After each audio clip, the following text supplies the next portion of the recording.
Hello everyone. So before starting the class work, I need to make sure that you can see me and hear me clearly. Can you guys see me and hear me clearly? Okay,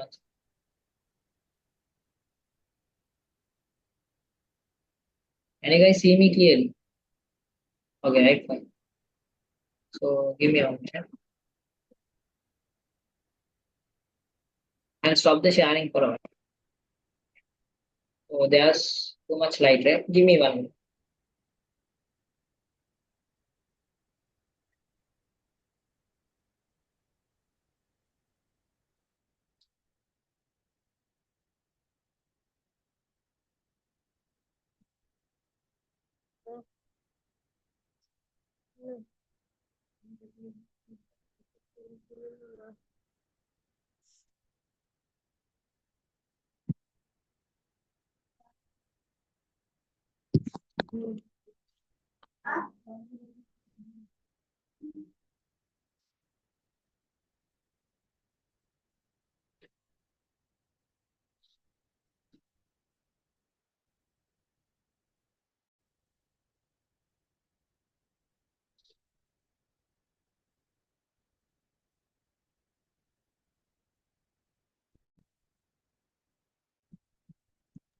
I guess it's okay now, right?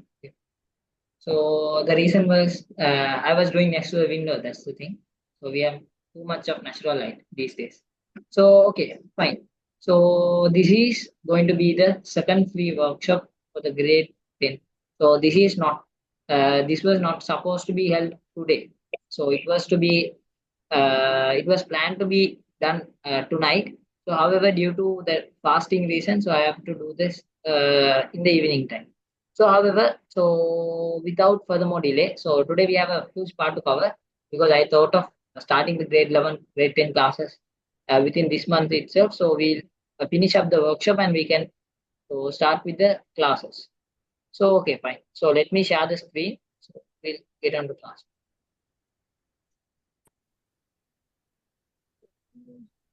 Give me a second.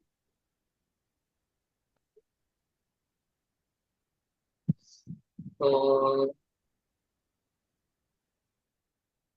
this is grade 10. So, with the queue. So this is what we were doing. So if anyone can remember, tell me where did we stop? If you can remember, just tell me where did we stop?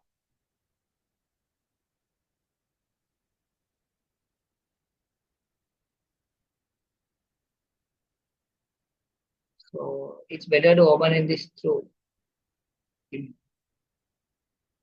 know connection problem. So I'll share the screen. So this is what we were discussing. So this is where we stopped. So if you can remember, this is where we stopped. So we were discussing the fundamentals of a computer system, so which is going to be the second lesson. One of the most important lessons. One of the lessons where they are going to ask you around. It's like 20% of your MCQ paper. Most of the MCQ questions are asked from this lesson. So this is covering up all basic parts of the what, computer system. These are basics of computer system. So this is the second lesson for grade 10, right? So it's going to be the basic one. So under fundamentals of computer system, we are starting with what? Features of a computer. We have written down the notes for this. So under features of a computer is having a good speed, a good accuracy, efficiency, versatility, and it can store and retrieve data. So we have discussed all these things. And under classifications, we divided into what? Two. Under computer classifications, so we divided it into like this. So under classification of computers, we divide it into two. We divided computers into we classified the computers into their physical size and their technology. So I'm not going to explain one by one. Just to remind you, I'll just give you what we learned under. So under physical size, what did we learn? Under technology, what did we learn? So under physical size, we learn supercomputers. Supercomputer, mainframe computer, mini computer, and microcomputer. So how did we? I'll tell the characteristics. I'm just giving you a summary of what we have already learned. Huh? So this is not explaining. This is a summary of what I have already done. So if you didn't join the last session, so make sure to watch the last record. So supercomputers. These are the fastest computers on planet Earth. So these are mostly used by institutions, large scale institutions.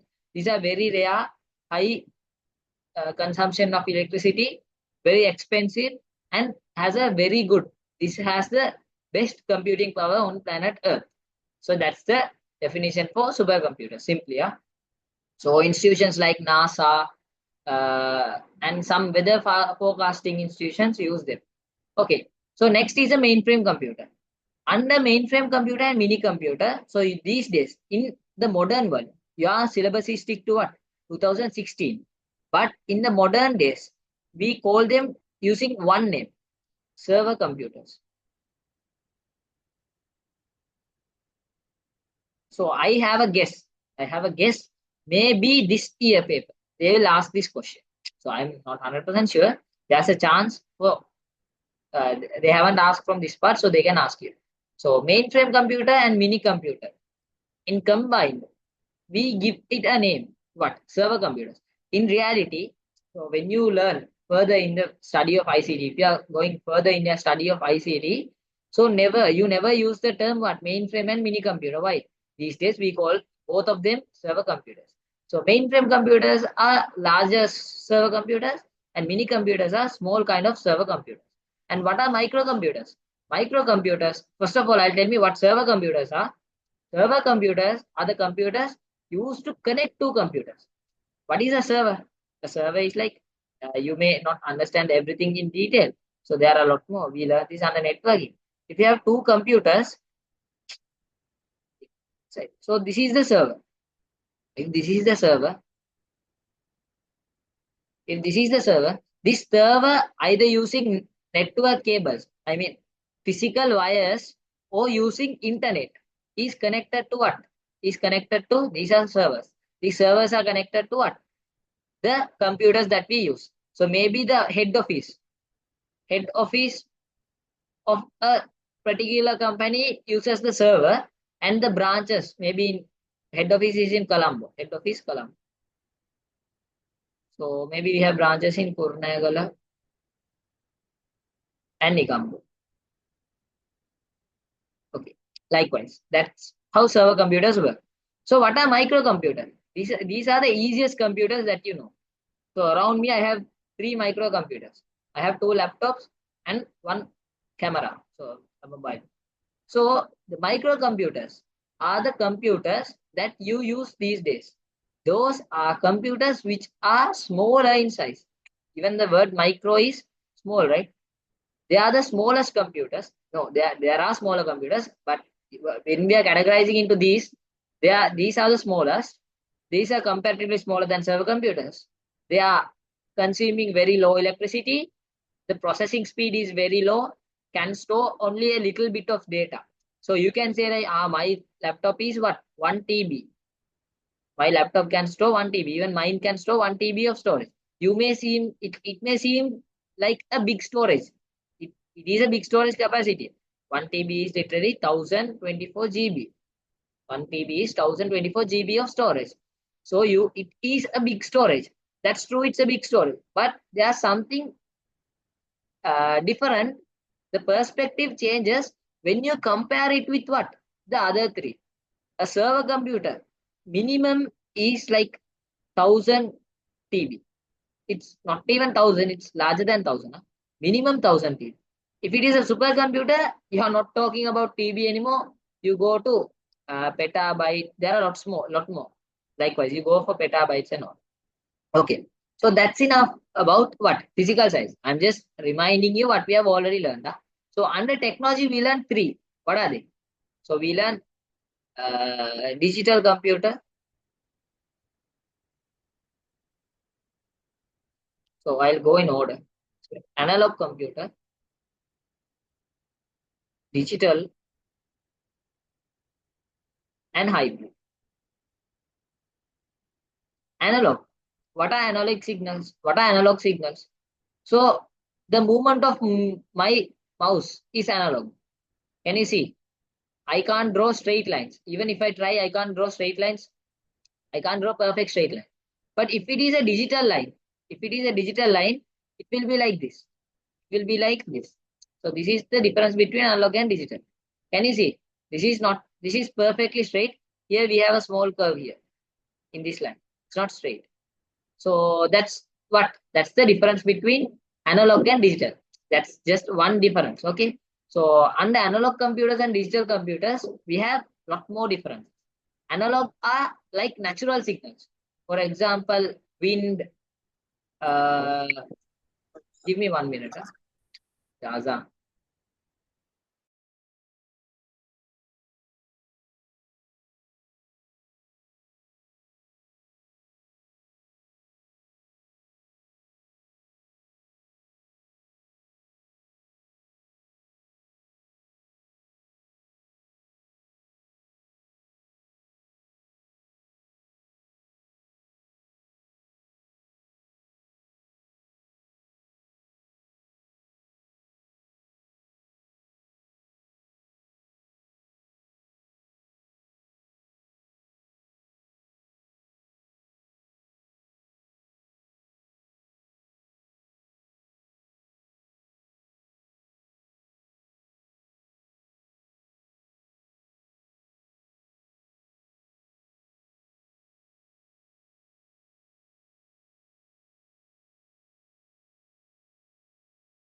Okay, so let's continue. So I was sharing the screen all this time.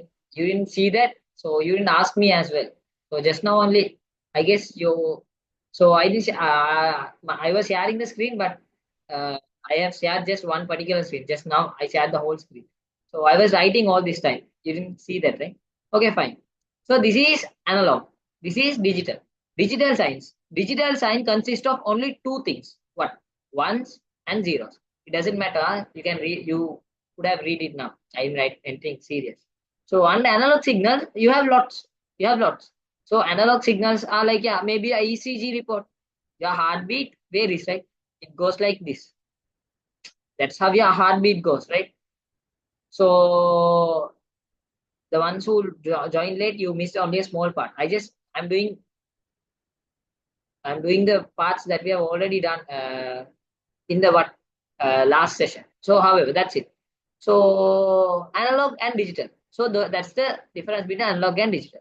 So, what are hybrid signals then? So, I'll keep them. So, that's better. So, hybrid signals are combination of analog and digital. Give me some example. The ECG machine. The ECG machine. Why? Because it records the analog signal. It records my heartbeat. Fine. But I don't know whether you have seen a ECG report. ECG reports are like printouts. It's a straight line of printout. So that is printed through digital media. So the analog is converted to digital and then printed. So that's why we call the ECG machine a hybrid device. So that's it. I have already teach this to you. Huh? So that's about dividing it into what? Uh, Digital and analog. So then we did the what? Functions and devices of a computer. Input, we wrote this. Until this, we've done. So components, input devices, output devices, CPU and memory. So under this input device and output devices, there's nothing hard under input and output devices. So this is where this starts to get hard. CPU and memory. So if you are good with this, you can score a nice mark in your what? O level. So from the MCQs. So basic components of a computer. Keyboard. Pointing devices. What are pointing devices? Mouse, joystick, light pen. So you know what a light pen is. This is also a what? Pointing device. Huh? Can you see this? This is not a light pen. This is the tablet. This is a graphic tablet. Keyboard, pointing devices, image and video input devices, scanners, and other devices. Like what? ATM, microphone. So why did I put ATM here? Because you input something to the ATM. Huh? So that's it. So that's it. What are output devices? Under output devices, you have three parts. Under input devices, there's nothing to separate. So if you are taking, you can take examples. If you know what input devices are the devices used to input data into the computer. Simple, huh? Input devices are the devices used to input data to the computer. So what are output devices? Output devices, we can get the output of what we inputted and processed. So this is the basic concept of ICT. Input is subjected to a process, and what you get out of it is the output.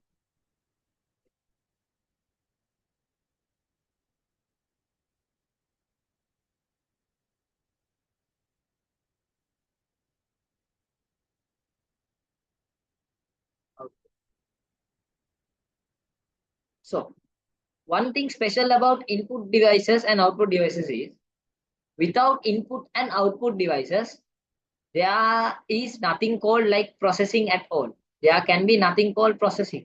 The processing part cannot be done without input and output. So processing is the main function carried out by the what? Computer system. Processing is the main part carried out by the computer system. So make sure, okay, make sure this is very important. Make sure not to forget this concept, input, processing, and output. If you are good with that, almost you are good with every lesson with IC. Because every lesson's basic concept is this. Huh? So, okay, fine. Under output devices, we have three output devices. So, what are output devices? What are input devices? So, let's see. So, input devices, we can give examples. Keyboard is an input device. There are lots of pointing devices. For example, this pen and the mouse that I'm using. Both are what? Pointing devices. Moreover, under output devices, there are three types. Output devices. There are three types. So only main two types, and next is the third type is not that important. Okay, I'll tell you. Software. Sorry, not software. Soft copy. Next one is hard copy. The other one is sound. So look at my computer, or just imagine your school computer. Maybe you will have your own phone, right? Mobile phone. Maybe not everyone has. So it's better if you don't have. But if you have one, you have one. Imagine of the soft copy. So if I have my phone, if I scroll down through that, what will I get? The details, the whatever I see is soft copy. So the definition for soft copy is, so I'm using a word, maybe you don't know this, I'll explain it to you. Intangible. So under soft copy, this is the important word. What is intangible? You cannot touch or feel this. You cannot touch or feel. Can you touch or feel your mobile screen? The text on your mobile screen. You can touch your mobile phone. Okay, that's fine. Can you feel the text in it? Can you feel the text? No, you can see the text, but you can't touch or feel the text in your mobile phone. Even in my laptop, if I touch the screen, can I feel the text? Does it have a like 3D output or something? No, there's nothing. So that's what I call a soft copy. So what is a hard copy then? What's a hard copy? A printout. So I have a book here. So this is a book.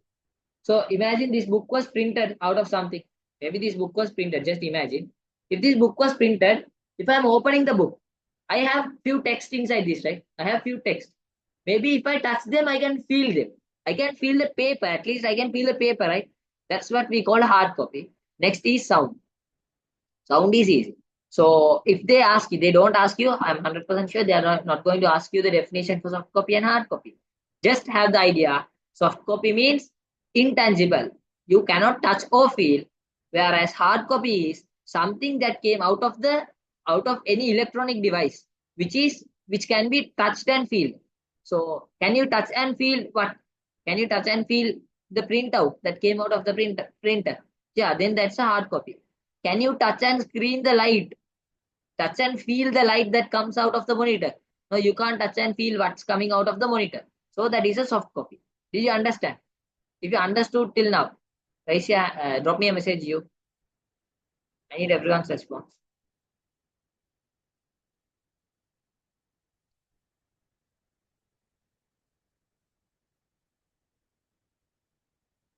If you understood everything, just drop me a message. I need everyone's response. I already said.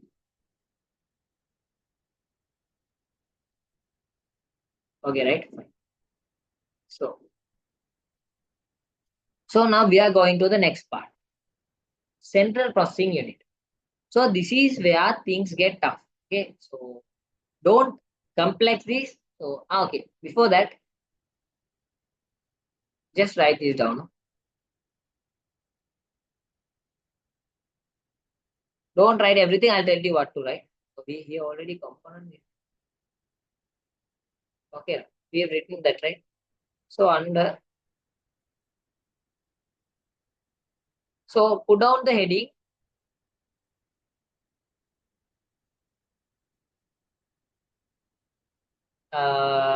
Input devices. Put down the heading input. No need to put this. Write down the heading input devices and write them. Only I'll tell you what to write. Only these three. And put down the heading output devices and write these three. So under printers and all, we have types of printers and lot modular, and we have lot modular. I'll tell you when it's time. We'll learn. So maybe today we won't finish the whole lesson. So if we didn't finish, so the next part will be done in the classes. The class time we'll do that. So the reason is I was trying to make it a 3-day workshop, but due to that fasting and all, and there was no time for me. I had lots of work, so that's what made it change. So, however,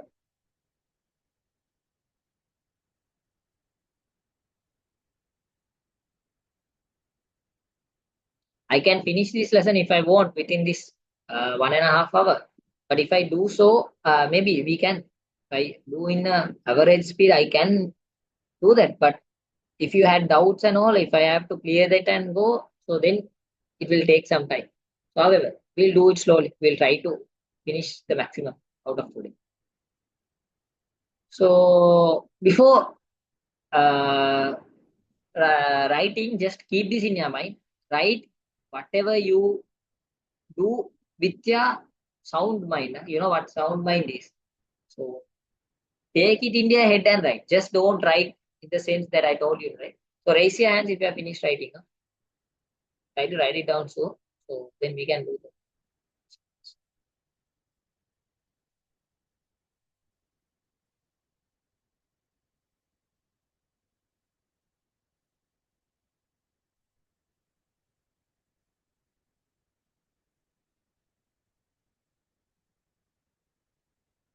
So under input and output devices, they usually ask you what?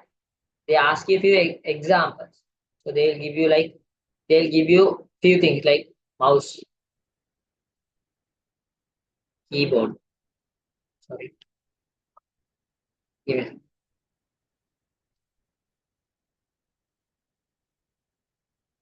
keyboard.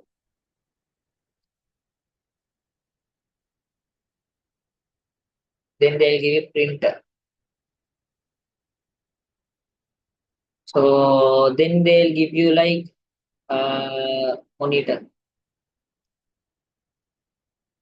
They'll tell you select the output device. What's the output device out of them? Have 1, 3, 4. You have 4 answers for each MCQ in your levels, and you have 40 questions. Similarly, when you come to A levels, you have 50 MCQs and 5 answers. So March 10th, I guess. Or March 17th, the O levels is starting.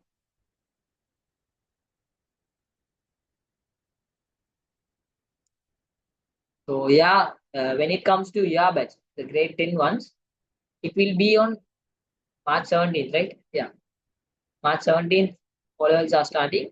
And when it comes to your time, the grade 10 ones now, it will be on December, most probably. It will be on December. So there will be no delay in the O levels because the next grade 11 batch, they will have it maybe on February or like January or close to February, and your ones will be mostly December. So in my time and all, we had it in May or so.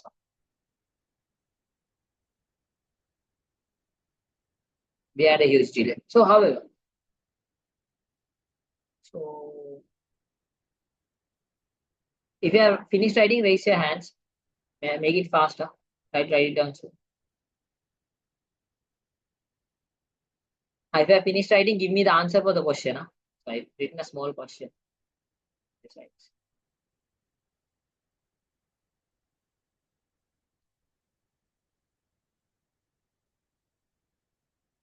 Okay, right? So one student have finished, others also. So what's the answer for that question? That's an easy question. Huh? Even grade 6 students can answer, I guess.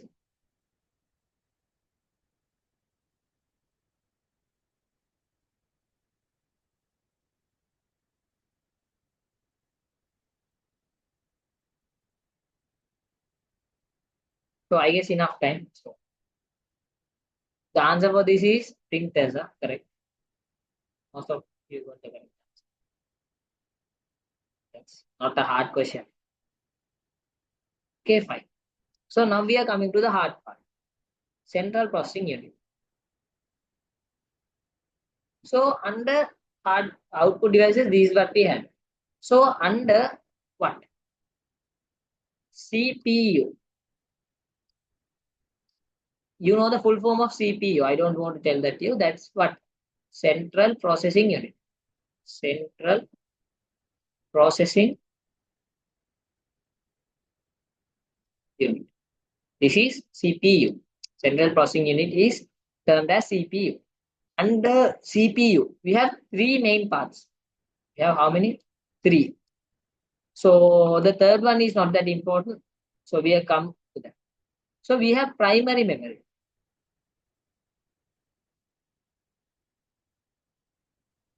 We have secondary memory.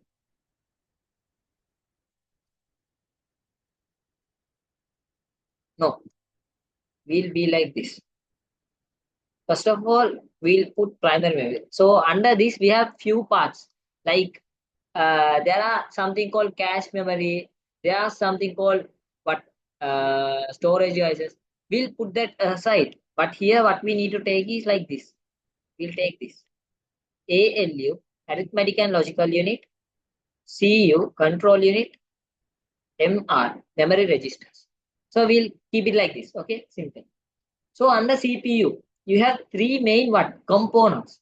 So what I wrote was the parts of CPU. Those are physical. These are imaginary parts. So here I'm not talking about the entire CPU, not the huge box that you see, the huge rectangular box that's in the IT lab. No, I'm not talking about that. This is not the CPU that we are talking. So what is the CPU we are talking? A small 5, maybe 3 inches processor. So shall I show you what are we talking about? So it will have pins in the, if you want, I can show it to you. I have one in my hand also. I have to get that. So this is the processor of the what? This is the processor of the computer you use. If you are having a computer, I mean a CPU, so this will be the one inside that. So if you want, I can show you. Give me 1 minute. I'll see whether I have it close.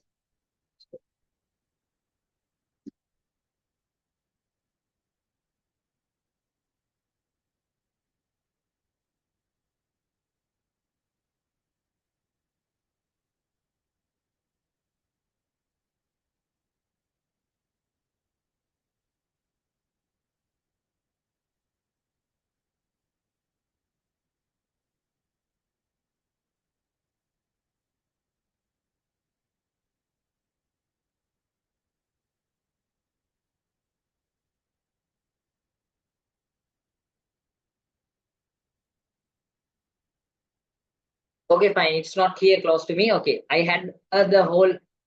Maybe it's in the next row. Uh, yeah, I had the whole motherboard with this chip on it. So this is an iPhone. So in this also, this is the inside of that mobile phone. It's a phone, just a mobile phone. Huh? So within this also, you can see, you can ask like, ah, this is also a computer. Don't we have this chip? Here we don't have it. Here what we have is this small thing. Can you see here? Small thing here. This is the chip. So likewise with the size of the computer, what happens? The size of the processor changes. Okay, fine. Is it blurry? However, it's not that important. The mobile phone one is not important for you, right? So okay, fine. So we are talking about a chip. This is the processor that we are talking. So this is made up of what? What is this processor made up of? It's made up of transistors. What is transistors? If you have learned the first lesson from your school, however, I'll be not teaching the whole first lesson, I'll be teaching only the important part because that's the lesson that you have to self study. If you can't learn that lesson for your own, you are not ready for O levels. You are grade 10. If you read that lesson clearly without a single doubt, you can understand that lesson. There's no doubt in it. It's not hard at all. Okay. So the second, I'll teach you only the last page of that lesson. So if you want, I can show that to you. So this is made up of transistors. Okay, however, fine. We'll come to the point. This chip has three main parts. What are they? ALU, CU, MR. ALU stands for arithmetic and logical unit. This part does what? This part does all the addition, subtraction, arithmetical work. Arithmetical. Arithmetical means what? Calculation and logical. Logical means what? One is greater than logical one. And this is the control unit. What is the control unit doing? It connects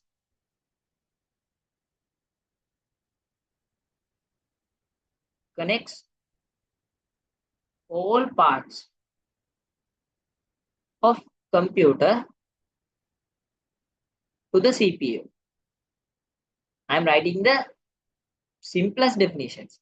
Memory registers stores temporary data required by the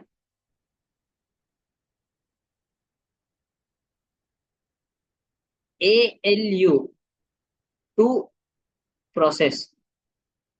I'll explain. Huh? Okay. So the CPU has three main parts.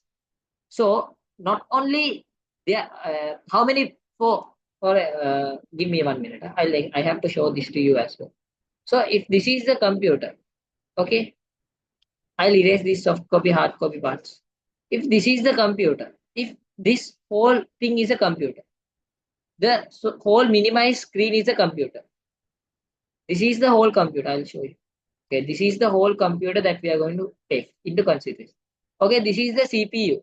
This is what? The CPU. Okay, so it has the CPU itself has a what? CPU inside it. What is the CPU that we are meaning here? It's the processor. We are meaning the processor. This is the main part. Except for that, what is the next main part? Hard disk. I'll tell you what they are. And then we have what? Two important parts. They are input and output. Input devices and output devices. So we'll allocate them separately. So except for that, we have lot more. We have something called what? RAM. That is a random access memory. Then we have the ROM. Collectively, we call this the primary memory. So the RAM and the ROM. Collectively, we call this primary memory.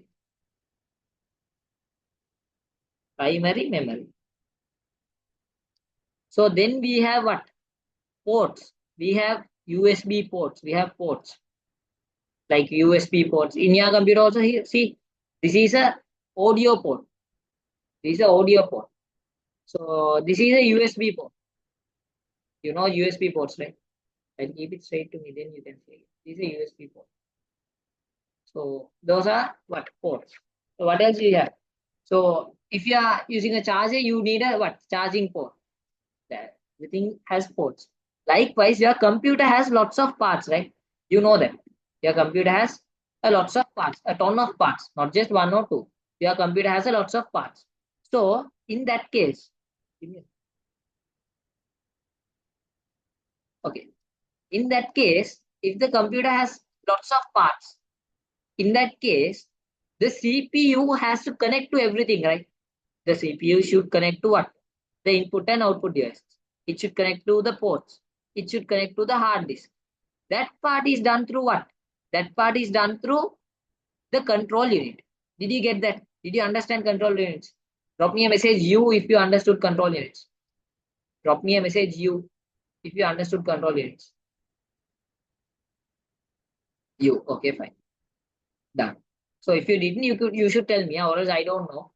So next is arithmetic and logical unit. What is the arithmetic and logical unit? Okay. Under arithmetic and logical unit, think that I am a human. So this is the whole CPU, right? The brain of the CPU is what?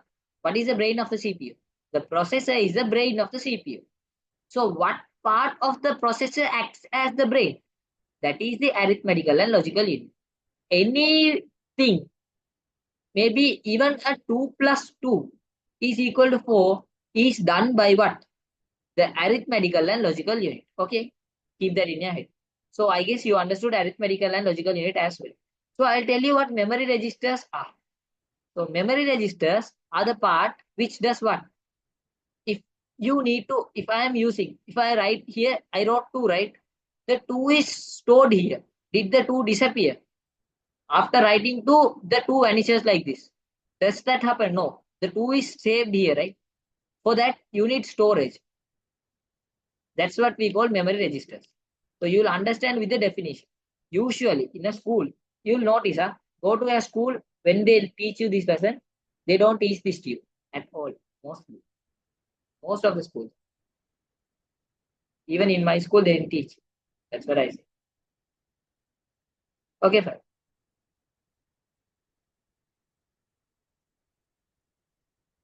Okay. So under CPU, write this down. Now put down the heading CPU, write them down. What are the, we'll read them. Arithmetical and logical unit. Performs mathematical and logical functions. That's it. Don't make it hard. Control unit. Controls all devices of a computer. It helps to connect as well. I added the term connect. Okay. Then what? Memory registers. If you want, put down MR. Or else you don't need. We don't. Just R is also registers. So sometimes they'll use the term registers without the part memory. So that's the same thing. So temporarily stores data needed for ALU function. So when you come to advanced level, while writing listener, you learn very deeply into this. There are levels of memory registers. Level 1, level 2. Likewise, the one closer, there are 3 types of registers. If I start telling you, you will start to try. A-level ICT is the hardest subject for A-level because only 3% gets what? A pass out of 100. If 100 student writes, only 3 of them gets A. So if around 5 lakhs, right? 500,000, around in 500,000, if 100,000 is doing what? IT, only 1,000 students get A. In 1 lakh students, only not 1,000, around 3,000 students get A pass. Very rare. Mostly island rankers get A pass for IT. Okay, fine. Raise your hands if you finished writing. So after that, we are coming to computer memory. So we were talking about the processor, right? Next, we are coming to the memory. So under memory, we have two parts: primary memory, secondary memory. So that is the part which confused for the new learners, the ones who are learning it new. So we learn it properly, then it's okay. Just finish writing. It's okay.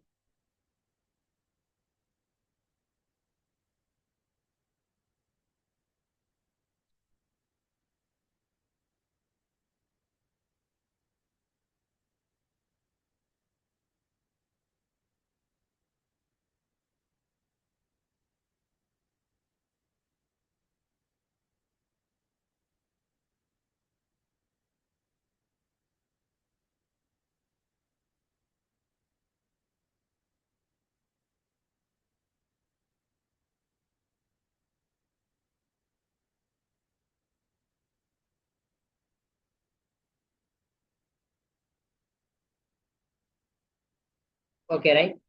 Enough time, I guess. So I'll give you 1 more minute for this. These are just few small things. So if the ones who have finished writing, put down the heading computer memory. I'll teach you what comes under that. Okay, enough time. Put down the heading computer memory. We'll go on to the next. Computer memory.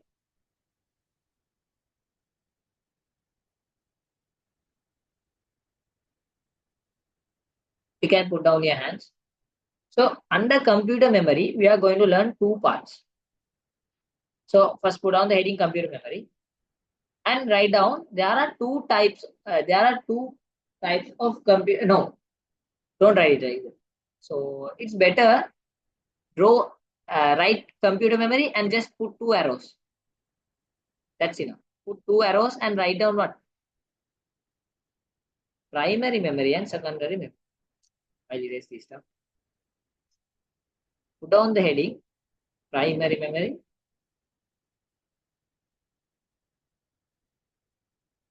and secondary memory.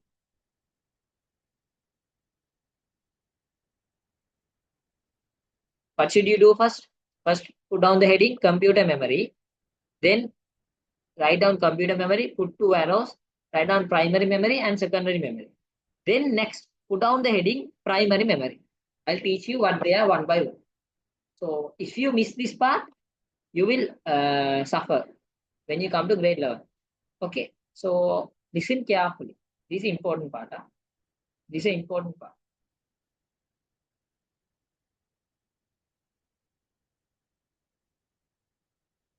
Okay. Have you done this part? Just write down. There are two types. That's it.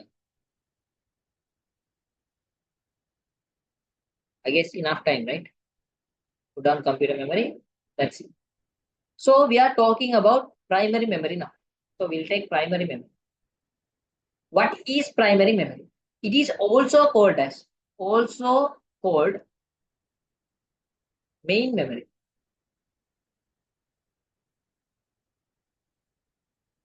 So what is this then? Is this the useless memory? No, it's not the useless memory. So if this is the main memory, this is what? There's no other name for secondary memory. We call it secondary memory. There are types. I'll tell you what. Primary memory. This part just under memory, this part is not that important.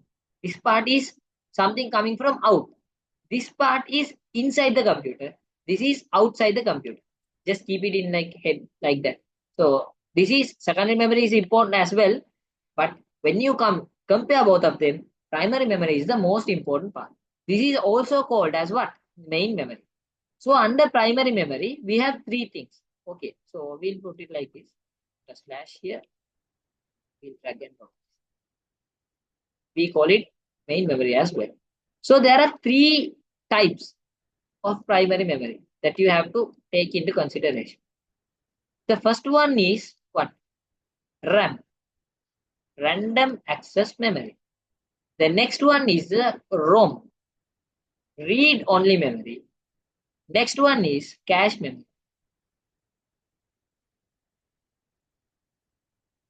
So we'll learn what they are one by one.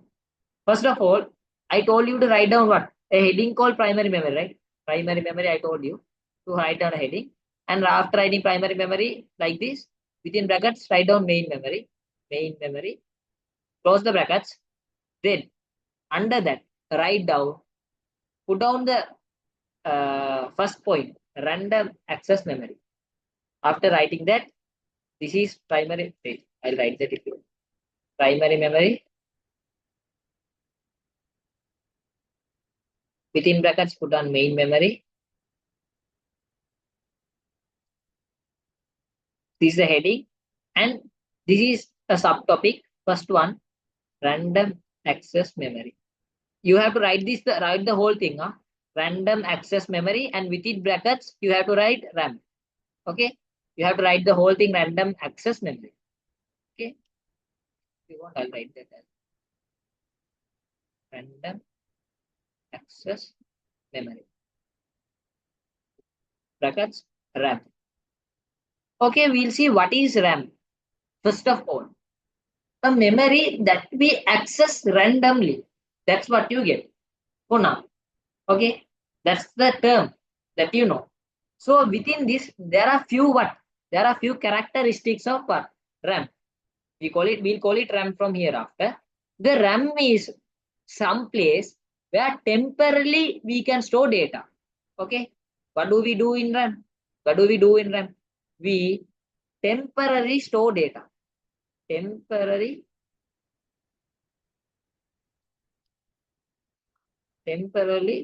store data. And what?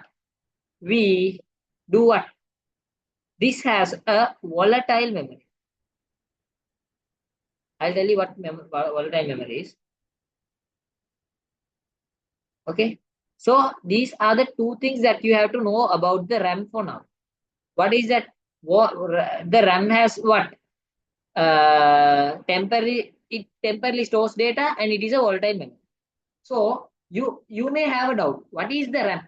RAM means we call it what? Random access memory. Memory means is it storage? So you may have a doubt. So this is what I see in the what?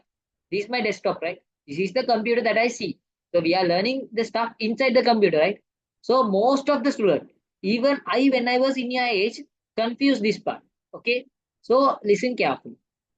When you open this PC, this is this PC, right? This is this PC. So within this you have what? 270. I'll annotate. Okay. What do you see here?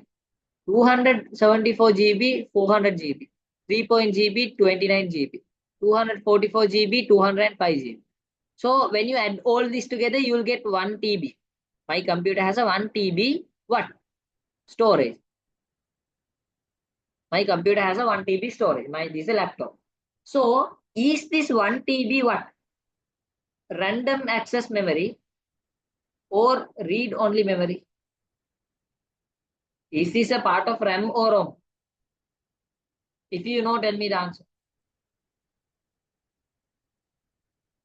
Is this a part of RAM or ROM?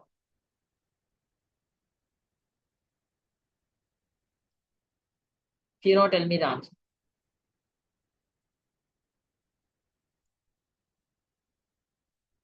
Okay, I'll tell because I teach you it, right? I got an answer. You say RAM. So the one we randomly access. So that can be almost that's in reality the answer is wrong. It's none of them. It has small parts of RAM and ROM. It has a small part of RAM and ROM. But this 1 TB of storage is from my hard disk.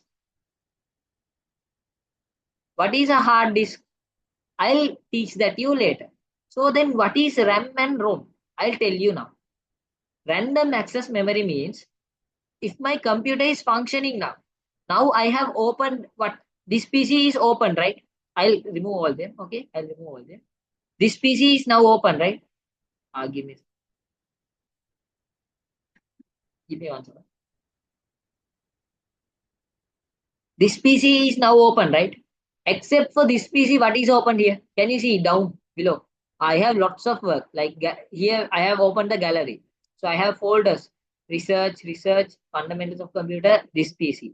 So what in PowerPoint, I have a presentation template. In Word, I have a presentation. This is Adobe. In that also, I have opened few PDFs. See, this is Zoom. Okay, this Zoom is open. Here, the whiteboard is open. So how many functions are being saved in this? There are lots of functions, right? That's working outside of what I see. If I put this into full screen, what I see is this, all this is what I see. But behind what I see, there are a lot of functions working. Maybe if I start the timer, if I show you clearly, look at this. So I am going to start the timer here. Okay, wait, give me a second. So I'm going to start the time. So 15 minutes is starting. Now can I see the 15 minutes going on? No, I can't see that anywhere. If I open this PC, can I see the timer going on? So I have opened the folder called research. So this is my research work. So if I, now can you see the timer running? You can't see it, right? But in reality, the timer is yet running in the place where it is. Look at the time. It has gone. The 30 seconds has gone. So what does that mean? Even without my knowledge, even without what I see, the computer is doing few things. That's clear, right? Is that clear? Is that clear to you? Is that clear? Drop me a message. Even what without what I see, there are few things running. Okay, right? I need everyone to respond. Then only it's the class is better for me to do the class. Okay, fine. Okay, right? Fine. Done. So this is what the RAM does. The RAM or the random access memory. So my computer's RAM is 8 GB. I have 8 GB of RAM. So where can you check that? You can go to this PC. You can left click and or else Alt Enter shows you the properties of your computer. Alt Enter, or else you can go to this PC, left click under you have properties. The shortcut is Alt Enter. You can use whatever you want. Okay.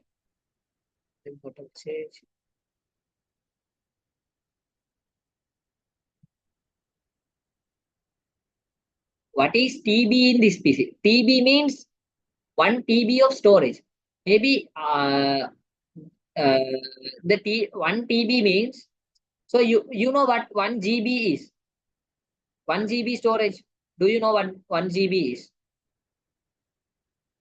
Yes, right? 1000 GB is equal to 1 TB. So I'll tell you what why it is this. Can you see here? Installed RAM. Can you see 8 GB is RAM? 8 GB RAM. That's the RAM. So similarly, you can see the hard disk. If you want. It's not fine. So I'll tell you what. Here, if you go to this PC, this is the hard disk. 200 GB, 3 GB, 224 GB. Here 450 GB, 205 GB. This is from hard disk. GB collected is 1 TB. What can you do with the storage? You can have files in it. So what do I have? I have few backup files. I have a folder called ethical hacking.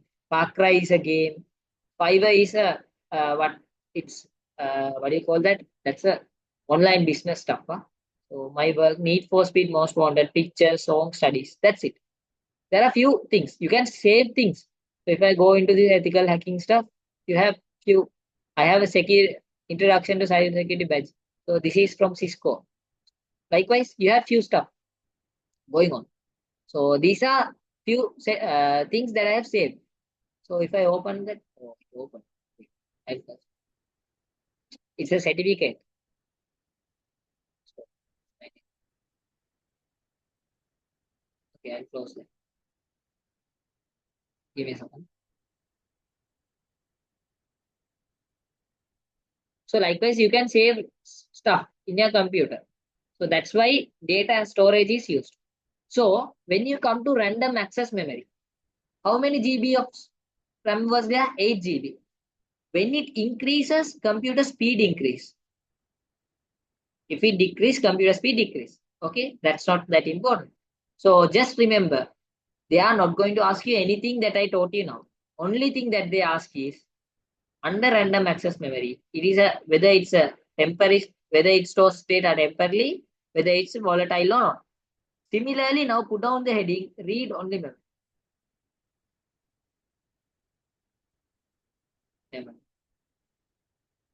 Or the wrong.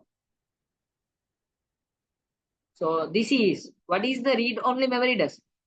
Just like what you hear, read only memory. So this is what the previous one was volatile, right? So this is what non-volatile. This is non-volatile.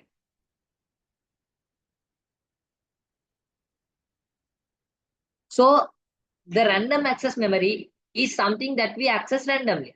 Whatever I write is also saved for a second, right? This is saved for few times.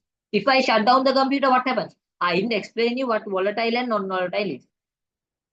Volatile means when the power is disconnected or there is no current supplied to the computer, it forgets everything. For example, if there's a Word document, there's a Word document, there's a Word document, and in this Word document, if you did not what? If you did not save, will the file be saved automatically? If there's the power cut, you didn't save the file, the power went automatically. You can put the option like automatically save. If you didn't use that, the file that you did will not be saved. Why? Because it was already saved in the what? Random access memory. It was saved in the RAM. So even now this open Word document, now the Word document is open, right? It is saved in the RAM. Whatever it is in this is saved in the RAM. What will happen if I close this without saving? What will happen if I close this without saving? The file will not be saved. So similarly, if there's a power cut, or mine is a laptop, right? It can have data. The even if there's a power cut, it will. I'm not connected to the power supply, so it has how many percent charge? It has 66% of charge, so it will last up to around 2 hours or something. So except for that, if my device was a computer, the computer without a UPS, uninterrupted power supply, without a UPS, if you plug on the, if you unplug, if you remove the current to the what?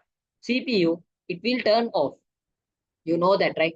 So it will delete everything that was stored in the RAM. Okay. So the random access memory is a temporary memory. So volatile means I'll show that you it is like if there's no power supply, there will be no data stored. So it's better I'll show this to you in a school textbook.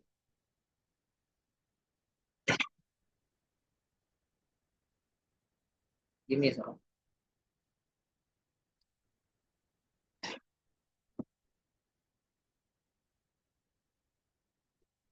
Okay, it's open in this it doesn't matter.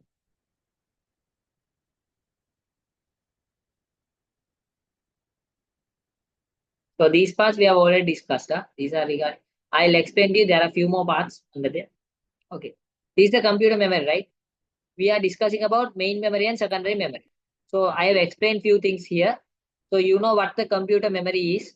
You know what a computer memory is. Several computer memory or storage devices are used to store data and information. That's a computer memory. There are two types, main memory, secondary memory. Under main memory, we have random access memory and read-only memory. So under random access memory, what here can you see here they have given you primary main memory and here they have given you what? Primary memory. Both of them are same, the random access memory. So the primary memory, oh, here mostly I'll tell you this as well. Mostly, most of the time, I didn't tell this to you.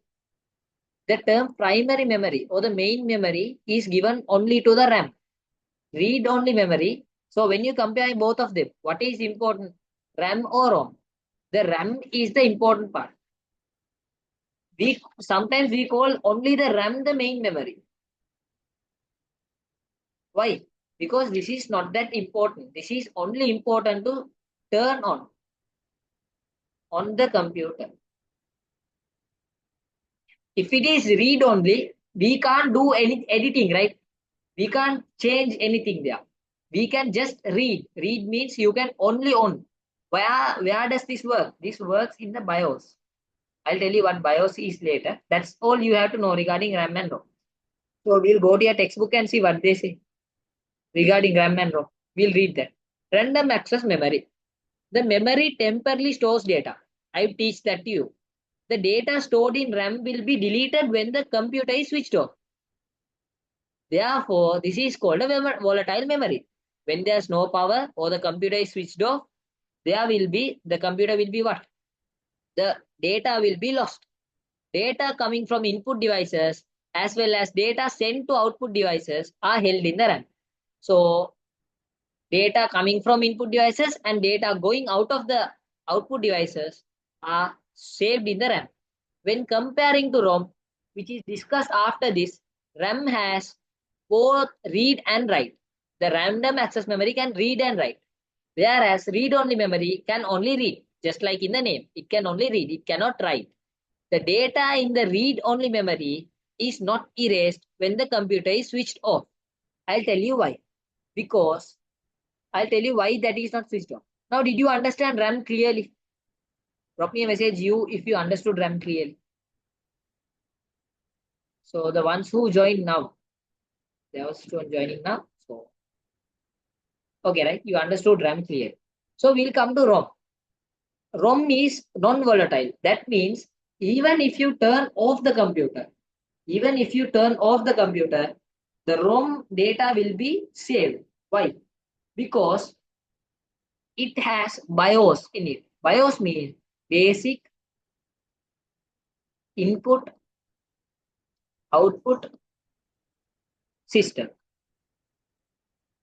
What is the BIOS? I'll tell you what it is. It is better you read this, or else I can explain it to you. I'll explain it to you better. BIOS is when you turn on the computer. My computer is a what? Windows computer. I am going to press the power button. I'm going to press the power button. What is the power button? I'm going to turn on the computer. What appears? I get the screen, right? The screen turns on. What do I see first of all? I see the Windows logo here. Windows 11 logo. And what do I see here? I see a dot scrolling around here. So this thing working is the BIOS. This is the BIOS. What does this do? This checks whether this turns on the operating system. The random access memory has the things coming from input and output devices, where the read-only memory has data related to operating system. What is operating system? We have a whole dedicated lesson in grade 11. Operating system is like, this is the problem. When learning fundamentals of a computer system, the unit 2, this lesson has a small part of everything together. So when I am teaching this, you will understand half, you may not understand half. What is the reason? Because the term OS, you separately have a lesson for this. So how can I explain it within just like a word? Within a word, I can't explain OS. So for example, if you take every single part here, RAM, ROM, under the upcoming lessons, you learn them deeply. Okay. So then you have to, you just need to get a small idea of this lesson. Okay. Don't think deeply regarding this lesson. If this lesson is that important, they will ask you essay type questions, right? They are not asking essay type question. They are asking only MCQ question because they are asking only they are testing the small knowledge. That's what they test. So keep that in your head. So what is the BIOS? BIOS is the one which turns on the computer or the what? Turns on the operating system. So here see, the commands required for ROM, booting up commands are stored in ROM. The commands required for booting up computer are stored in ROM. These commands are called BIOS, basic input output system. Computer manufacturing companies store these commands in ROM with a small capacity and is connected to motherboard. Can you see? The read-only memory is directly connected to the motherboard, but the random access memory is not connected. You can remove it if you want. If you want, you can plug more. For example, I'll show you this one. What does it show? This is my, wait, I'll go to the home. So then you can see my uh, properties. I'll show you the properties. History.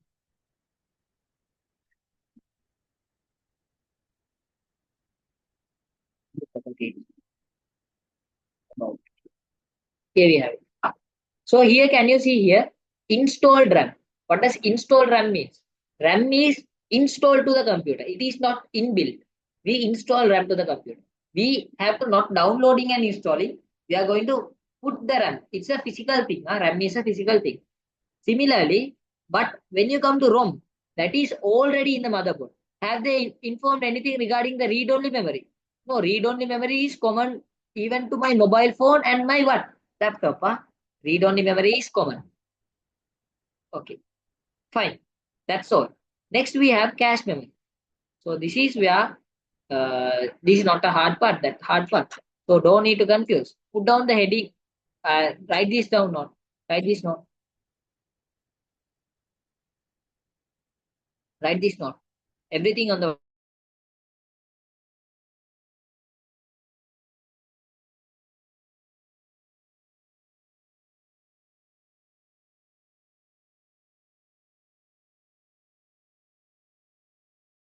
So write everything on the whiteboard.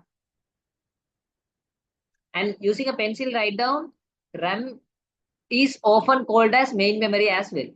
Random access memory is often called as main memory as well. Write it in the side somewhere. Okay. So raise your hands when you finish.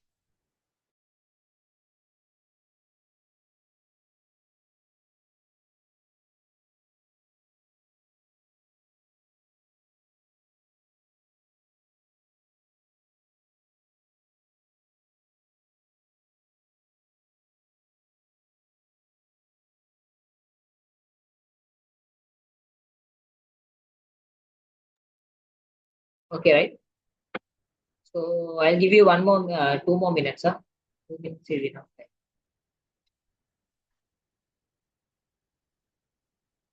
So if you have finished, we can move on. Yes, most of the students have finished. You you would have written when I explain. So no need to write when I explain. You can write it later. So what is cache memory?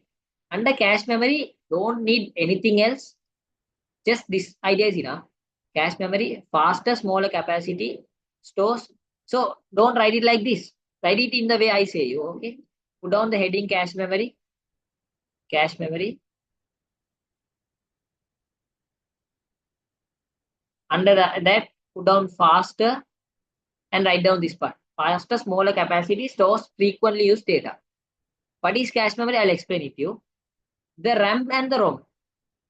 Uh, there's nothing to do with the ROM. That has to do with the RAM and the primary memory. RAM, literally the RAM. I'll show you. Just write down what cache memory is. I'll tell you.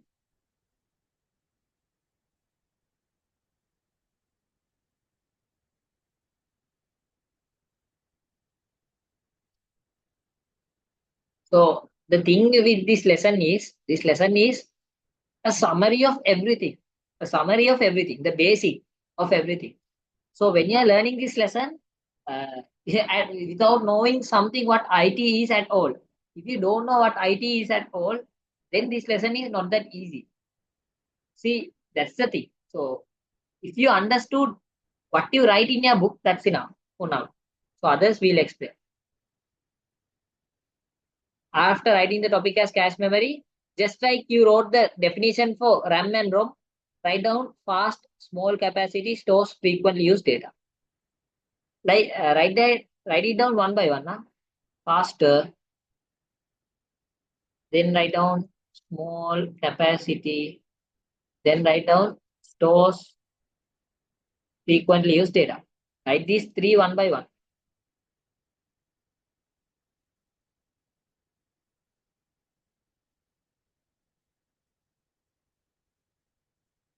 I'll show you a diagram of cache memory after this.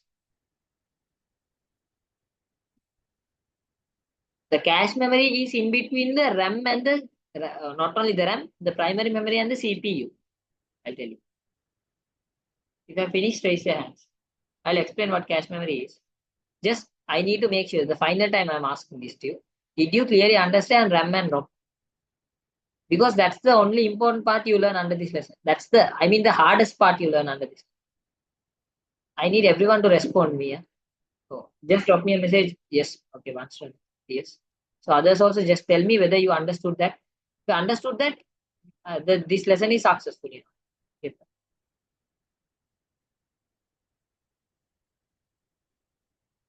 So write down cache memory. I'll explain you the other part.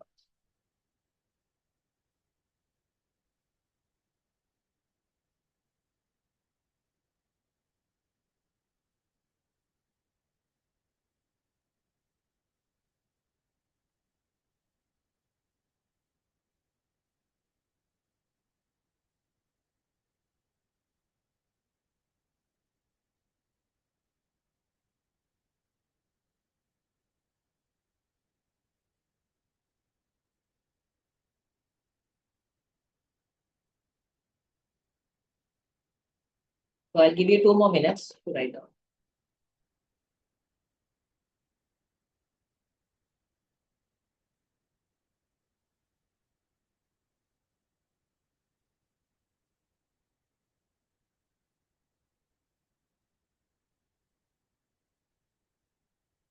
Okay, right? Finish.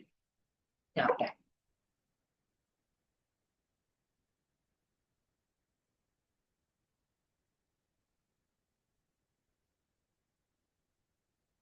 Okay, fine. I'll show you what cache memory is.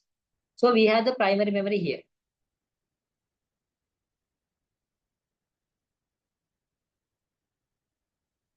We have the cache memory here.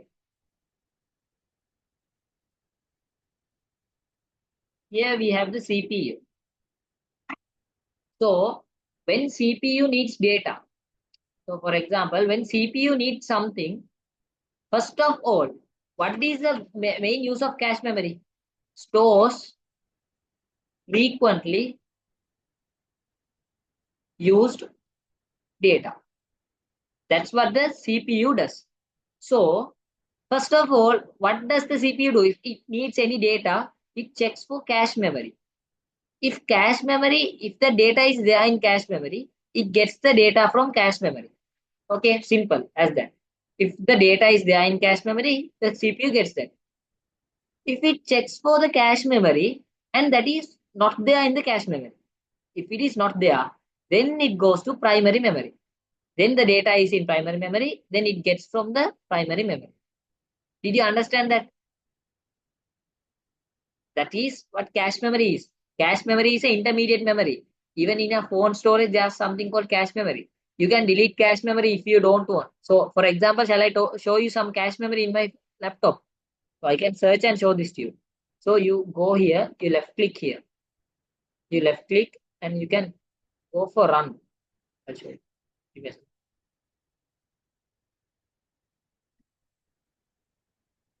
Give me one second. Okay, here you have something called run, right? Press that. Under that, you can search for temp. TEMP. That's it. It will open you the temporary files. All here are cache memory. See, there are a lot. Everything here are cache memory. Can you see here? I have opened Adobe, right? I have opened Adobe. So Adobe ARM is here. So what else is here? There are lots of stuff. Not only this, there are lots of files which stores cache memory. So shall I show you one more? So I'll show you temp. If you put $2, I have already searched it. Right? This is 10 percentage and percent. Here, sorry. Likewise, there are lots of way you can delete them if you don't want. So here, temp. This one also you can what? Delete them if you don't. It's not yes. We don't want. So what this cache memory does is it makes sure what your computer is running in a good speed. It helps to increase the speed of the computer. That's it. Huh? That's why we wrote the first one is what? Faster. Okay. So that's it. Fine. So that's it regarding cache memory. Give me 1 minute. Huh?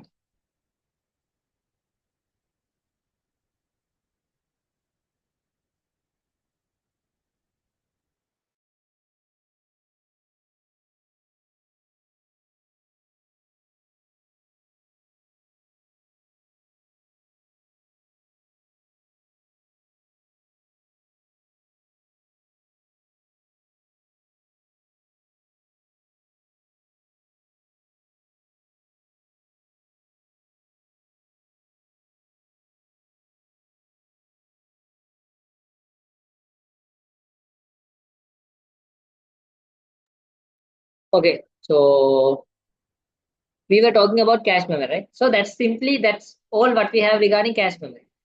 Primary memory is there, CPU is here. If the CPU needs something from uh, the data stored, so it will first search in cache memory. If it is there, then it will grab it through the cache memory. If it is not there, then only the CPU reaches the primary memory. Then it gets the data to the CPU. That's it. That's the simple concept. So now we are coming. So we have covered up the hard part. That's the hard part in the lesson. So others are easy. Other parts, the next parts that we are going to discuss are easy. So okay.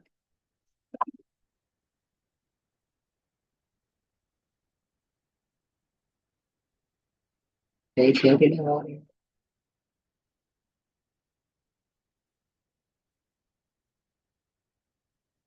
Give me 2 minutes. Sir.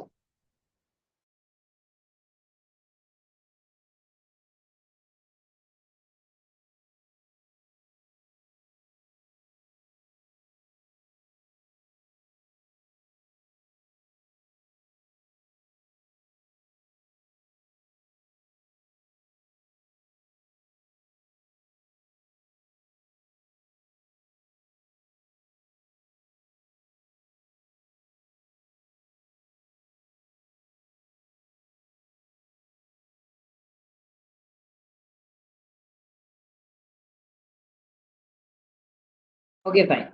So I'll share the screen again. So give me 1 second. So done. So this is where I was explaining. So we have already done primary memory. Primary memory is done. So that's all for primary memory. So here we separated, right? Primary memory and what? Secondary memory. So under computer memory, we did 3 parts. So I'll move this part aside. However, we don't need this part now.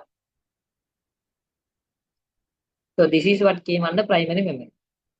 Okay, that's all under primary memory, right? Primary memory is done. So now we have the secondary memory. So shall we do the secondary memory part? Secondary memory is way more easier than primary memory. Under secondary memory, there are 3 parts, just like primary memory. But these are easy. This is very easy. Yeah? Magnetic media,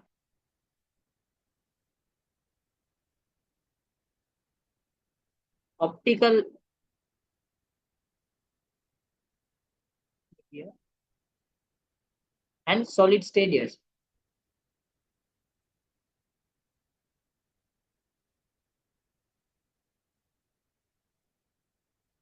So what are they? There are 3 types of secondary memory. First one is magnetic, second is optical, and third is solid state. Before learning, just write this part down. I'll explain it to you later. Start, write this down. Raise your hands when you finish. Yeah? This is not hard at all. Huh? Simple.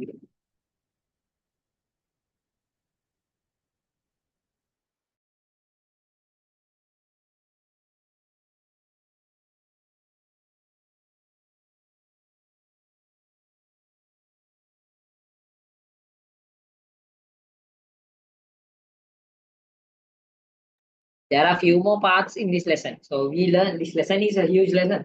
So last free workshop I did around 4 classes with the papers. I did the papers as well.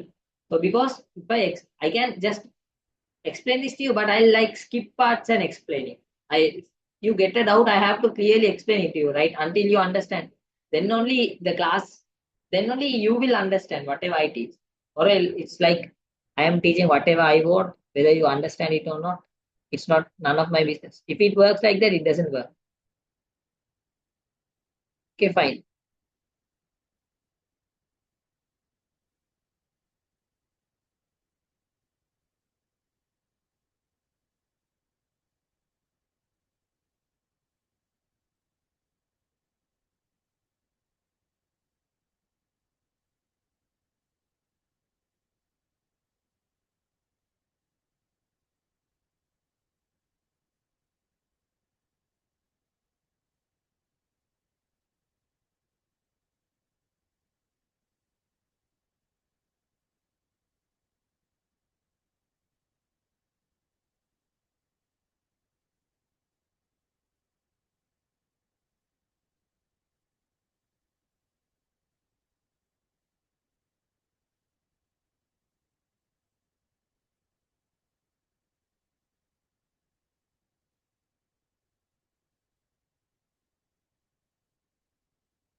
once you are willing to join the classes, I mean the theory classes, just make sure to drop a message now itself.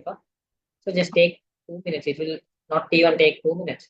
Just drop a message through WhatsApp or any media to this number 77456430. That's it. So I'll drop it through what? It's better. I drop me a drop message.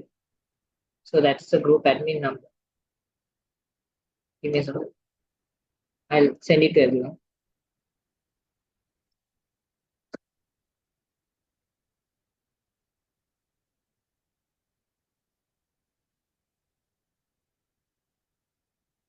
Most probably, these two will be two workshops. So next will be grade 10 class. So it's absolutely free for the grade 11 students. So next part of this lesson will be covered in the grade 10 lesson, the grade 10 part, grade 10 classes.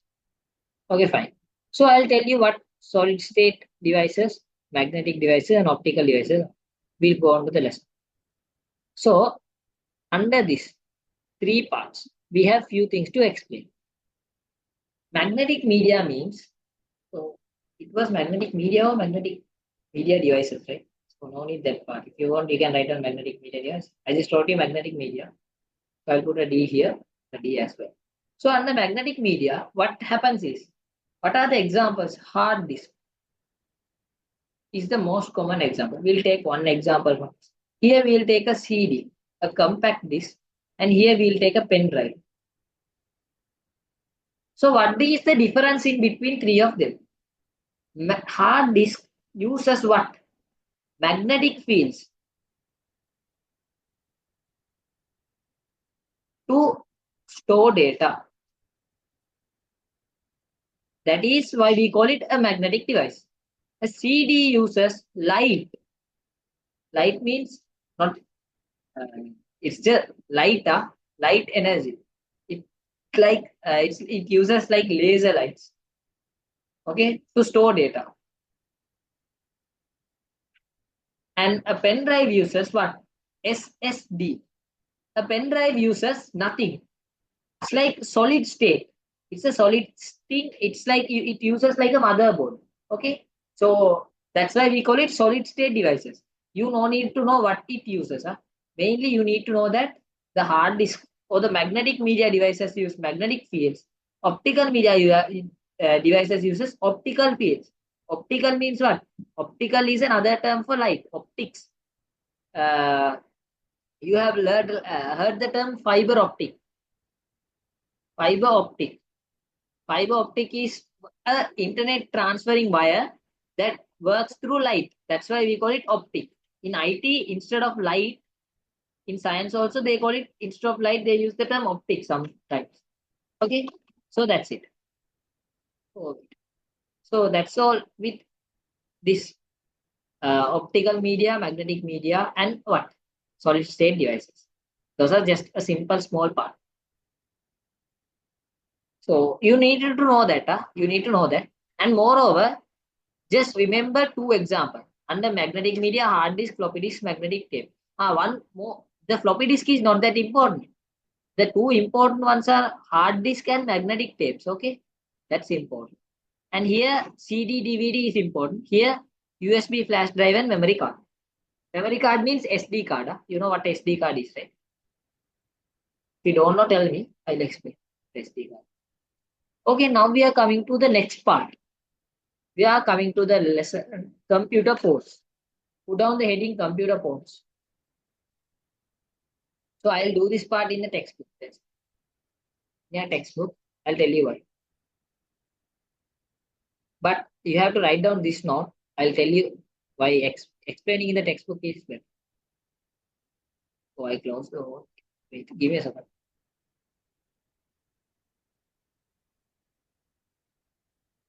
Put down the heading computer ports. That's it.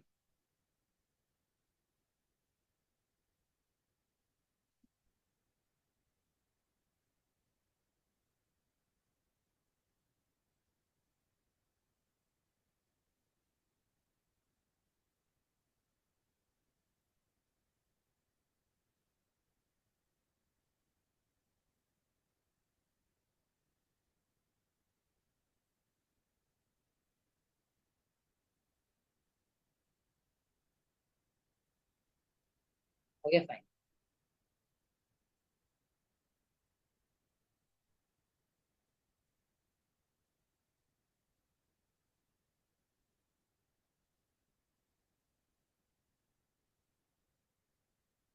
Under input output devices, I have to explain to you regarding the printer. I'll explain that to you.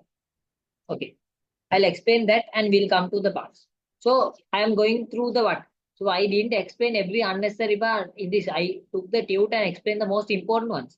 Under hard copy, you have to learn regarding printers. I'll just tell this to you. Okay.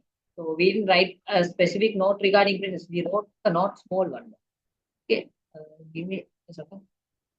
Did we write a detailed one? Give me one second. The printers, that printer part is here. Under printers, we wrote just printer, impact, and non-impact printers, right?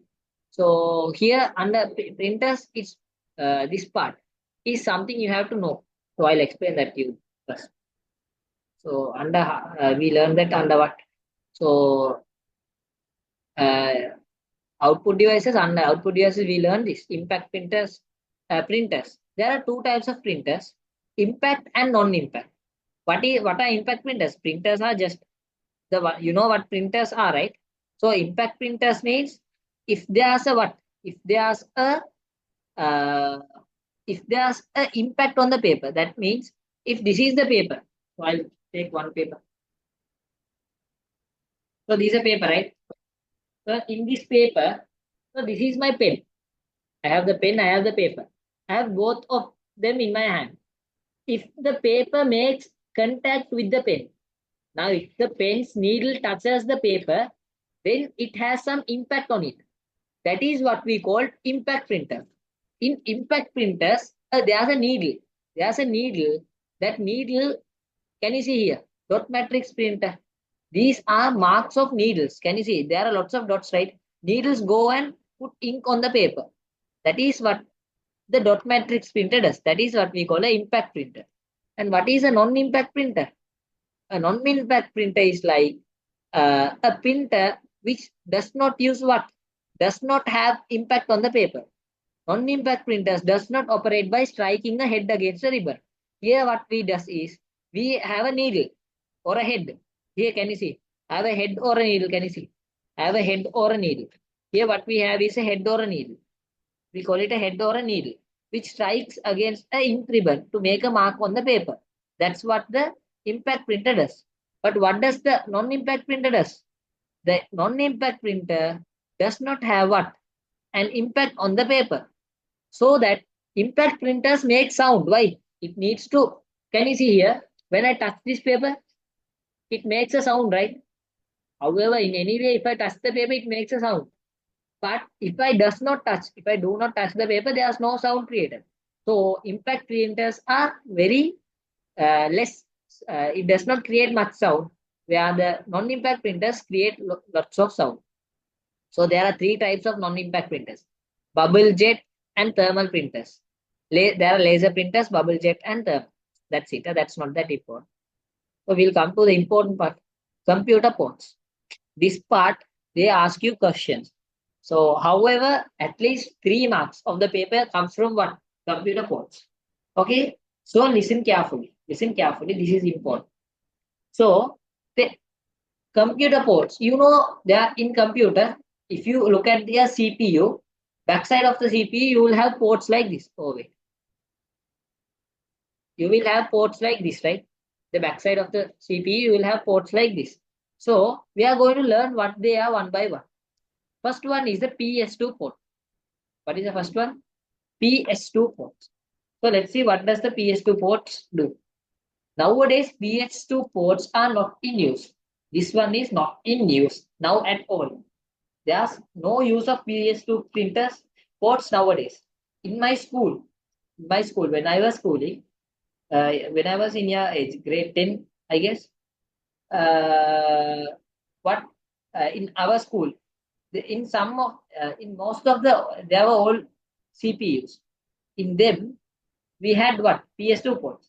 So here in Colombo St. Peters, we don't have we use laptops in IT lab. We use both. There are both laptops and what we call. We have uh, laptops and we have this. We don't have the huge CPU. We have the mini CPU. That's way better. Okay, fine. It doesn't have this PS2 ports. Those are new. The old one has the PS2 ports. So we'll see what the PS2 port is used. It is used to connect the keyboard and the mouse to the computer. The purple is used to the keyboard. Okay. And the green port is used to connect the what? Mouse. So nowadays, what do I use? This is the mouse. This is the mouse. What do I use nowadays? I use the USB port. In the past, instead of the USB port, here we had a PS2 port. PS2 port means what? Here we should have a green color something to connect to that port. I have never seen a PS2 port. Huh? I have seen PS2 ports. I have never seen a mouse with a PS2 wire to connect. Okay. So next is parallel port. So that's all with PS2 port. I have the note to you. You can write that later. So next, what we have is the parallel port. This is used to connect printers. Nowadays, this is also not in use. Okay, so they have not. Here can you see here they have tell you. USB port is mostly used today to connect the keyboard and the mouse to the computer system. They have given that. Even now, parallel ports are rarely used. Nowadays, new printers, they use USB ports to connect. Here they have here. That was they have given. USB port is mostly used to connect printers to the computer system nowadays. Today, USB ports are used. That's given in the computer. I didn't see that. That's given in the note. So, however, sometimes rarely they ask you how many holes are there in the parallel port. There are 25 holes. They don't ask you. Rarely they can ask. That's it. That's used to connect the printer. That's all. Next is HDMI port. So HDMI stands for high definition multimedia interface. That's not necessary. So this port can be seen especially in laptops. In my laptop, I have HDMI port. It connects the monitor, multimedia projector, digital TV, and digital speakers to computer. Go look at your TV. If you want, I can show you cable HDMI.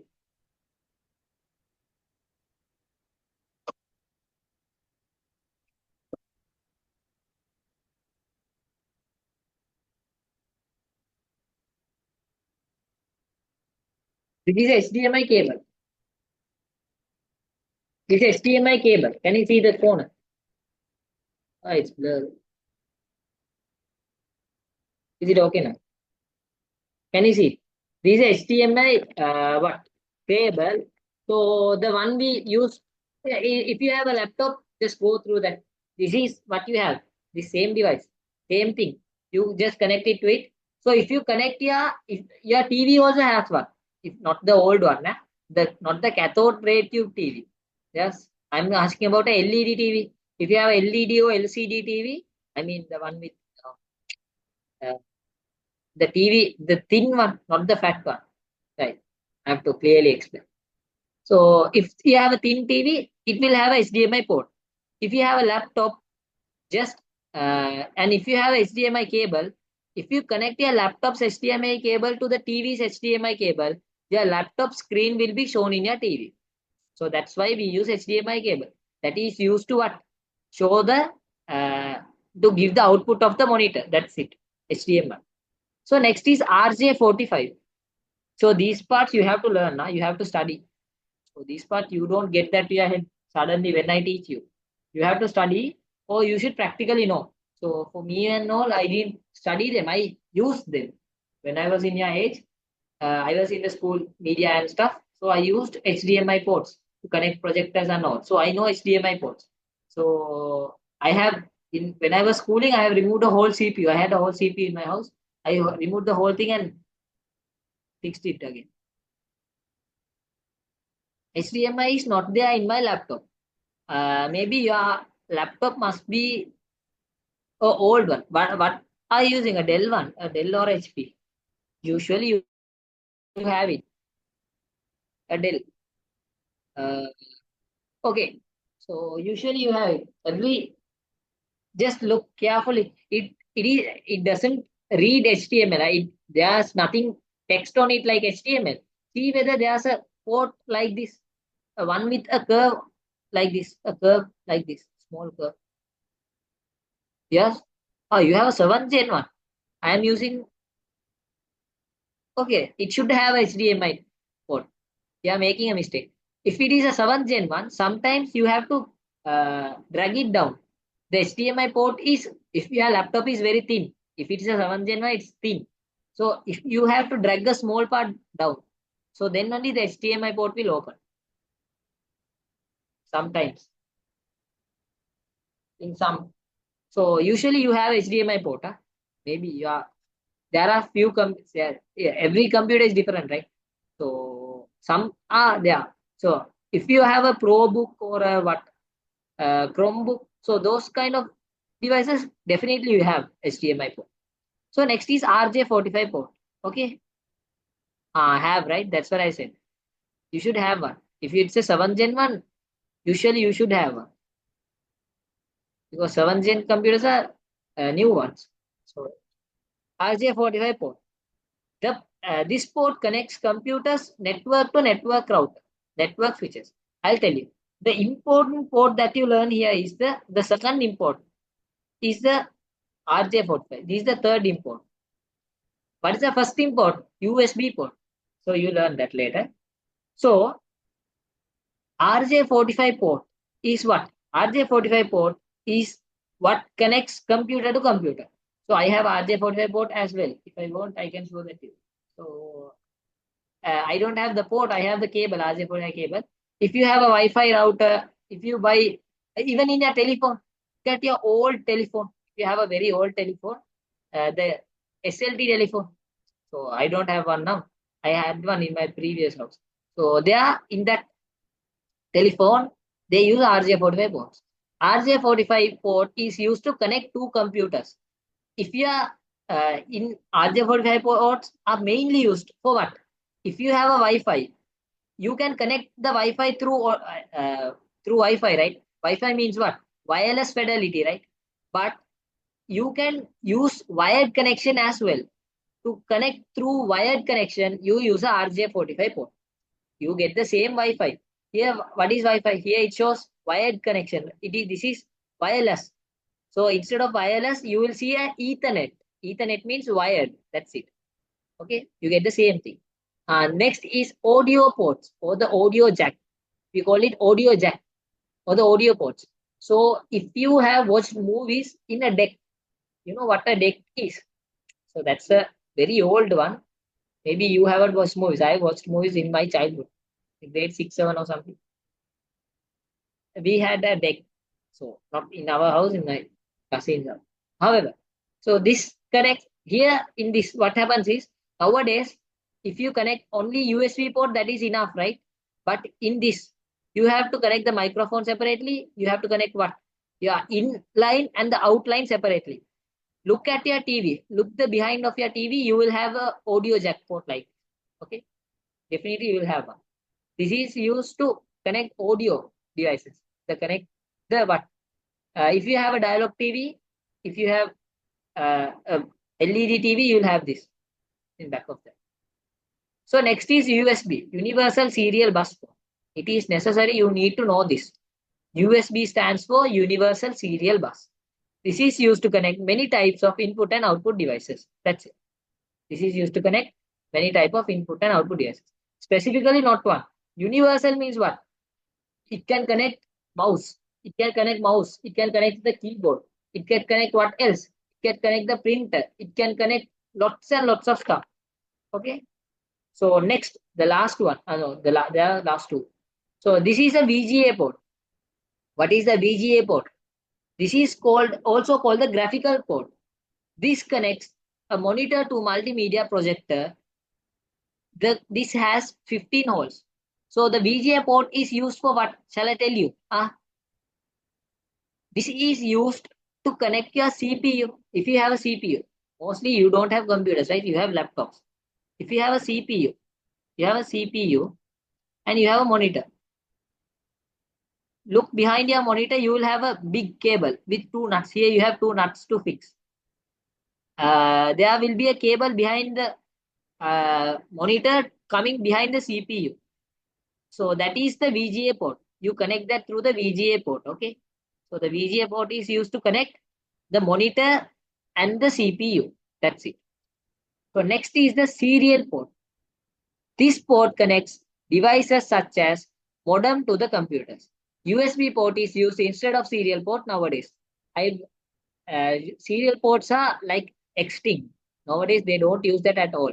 I've never seen a serial port wire. I've seen the port. I've never seen a wire. That's it. So like this, write this. Writing this is enough. You have to study this, the whole thing. Write the whole thing and study. A modem is like modem is just remember Wi-Fi. Yeah, Wi-Fi is a modem. That's enough. You learn this in your grade 11. Modem means what? So it's MODEM. So here we have modem means modulation and demodulation. That's that's nothing hard. There's nothing serious about that.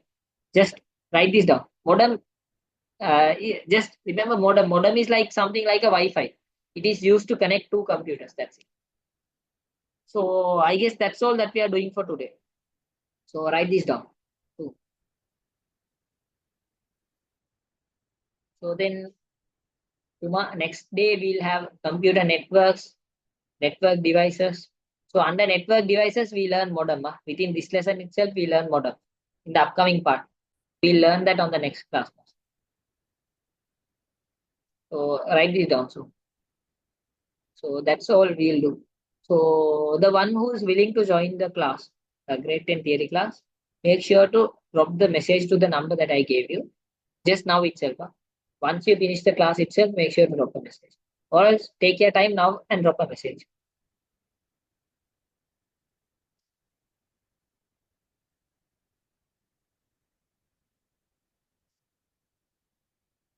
That's the number.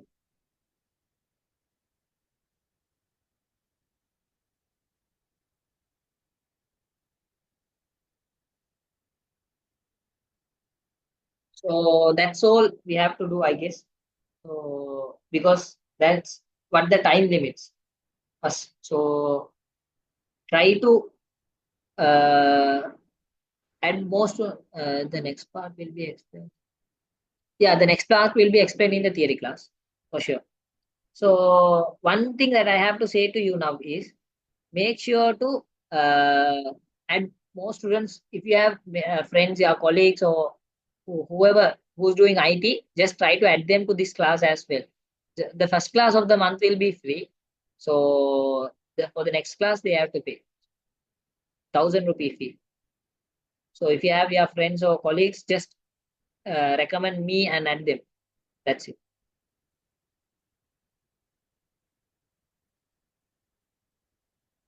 So raise your hands when you finish writing.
Okay, one student have finished, so others also try to finish it first.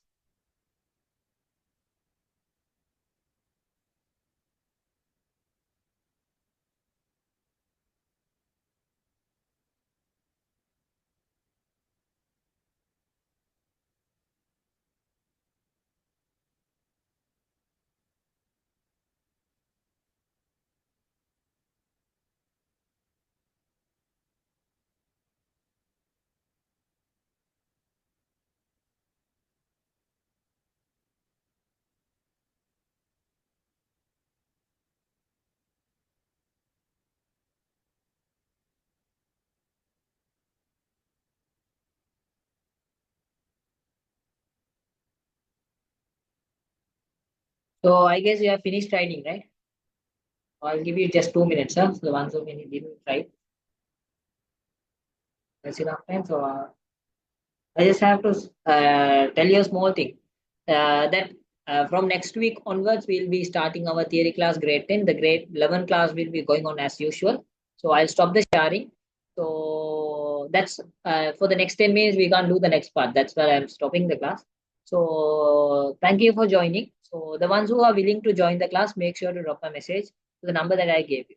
So, or else we'll send you a link through WhatsApp. So you can join through that. So if you have any question, you can ask me, or else you can leave the class. If you have any questions, if you have any questions, you can ask me.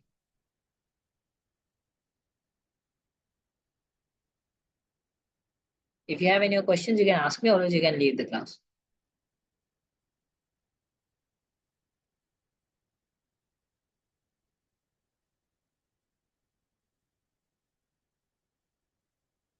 No questions, right?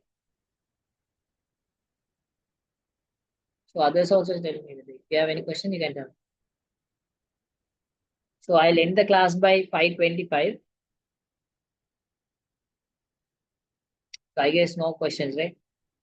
So thank you for joining. So have a nice day.